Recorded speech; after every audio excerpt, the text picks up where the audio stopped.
All right, what's going on, guys? So Array, the company that sent me the HDMI matrix, which I use to route all my consoles and downscale them for my capture card, sent me some audio extractors here. They sent me the BK-929 and the BK-927. But in this video, we're going to talk about the BK-927. So let's dive in.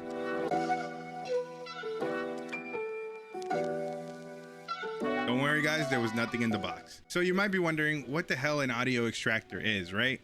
So it's pretty much just a device that splits an HDMI signal and separates the audio and the video. For example, you'd plug in your Fire Stick or your gaming console into the first in port. The first out port is the one that's going to go into your monitor, the one labeled TV there. And the second one is the one that's going to go into your amp, your AVR, or your soundbar. That one is only going to transfer out audio. And I know that some of you are gonna say, well, just use headphones or wireless headphones with your console. Well, here's the thing. I do that once in a while, but lately, especially when I'm playing fighting games or story mode games, I haven't been wanting to use headphones. So the reason for that is that if you've tuned into my videos or my live streams, you've noticed that sometimes I do wear glasses. And wearing headphones like the DT990s can add a lot of pressure to my glasses and stuff like that, and ultimately it does give me headaches. Or even IEMs, like after a long time, you know, I get a lot of ear fatigue very easily.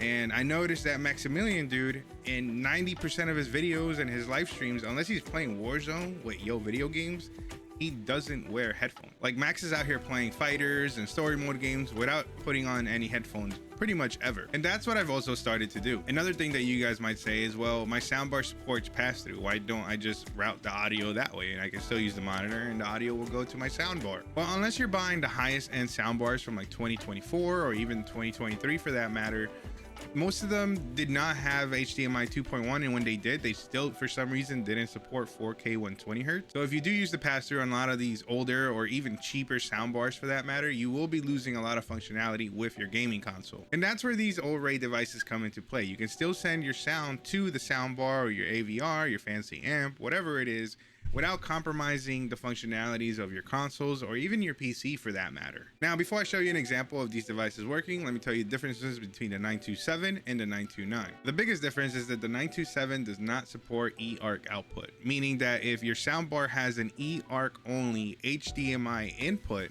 it will not work with that soundbar or amp. So if your audio device only has an eARC HDMI input, you're gonna wanna get the 929. The second thing that's different is that the 927 not only pumps out the audio from your input device, if you plug output 1 into an eARC enabled smart TV, it will also output the audio of the smart TV to output 2. Meaning that if you use your smart TV apps like YouTube, Netflix, the ones that come with the TV, the audio will still be routed out to output 2 into your amp or soundbar that you decide to use. With the 929, the only audio that will be pumped out is the one that you plug into your source or your input.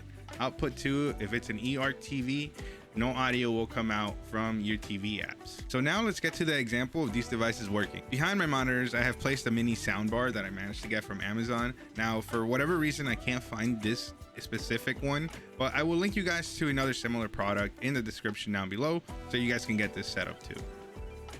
All right, so obviously we have these monitors with no speakers or anything on them.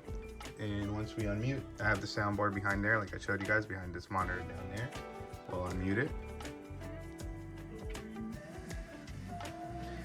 And now I can enjoy my games, obviously without having headphones or anything, just through the soundbar that's back there. So yeah, that's pretty much how I have my setup nowadays. I've really cut down on headphone and IEM usage. I tend to not really use it unless I'm playing a competitive shooter or if I'm playing fighting games with friends. Besides that, I'm not really ever wearing headphones. On top of that, this is very useful for my console gamers because PS5 and the series consoles no longer even come with an optical cable. It's just HDMI out. So after that, you got to figure out whether you want to use Bluetooth headphones or you're going to use an aux cable coming out of your controller to plug that into a speaker. With this, you don't have to worry about that. And that's pretty much all there is to it, guys. Very easy device to use, but very helpful. It's also very small. Here's my iPhone 13 Pro, not even the Plus or Max, whatever it's called. So very small device, easy to use, If you guys have any questions, leave it in the comment section down below. Remember, links in the description for all the products that we always talk about, including the mini soundbar.